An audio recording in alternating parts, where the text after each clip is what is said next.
এই rail ইঞ্জিনটি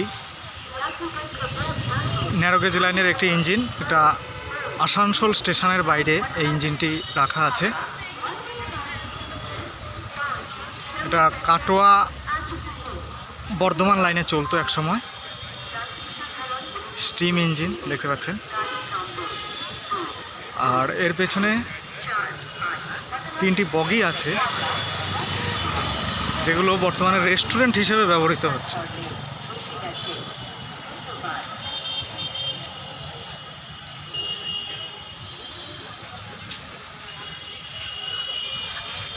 Asansol station, এটা 1885 সালে তৈরি হয়।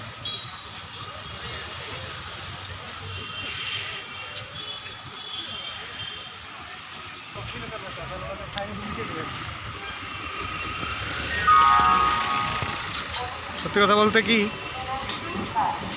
কাটোয়া বর্ধমান যে ন্যারো গেজ লাইন, এটা ওয়েস্ট বেঙ্গলের সর্বশেষ ন্যারো গেজ লাইন ছিল। যখন কলেজে পড়তাম কাটোয়ায় গেলে দেখতাম। চাপা হয়নি তেমনভাবে, খুব সামান্যই চেপেছি।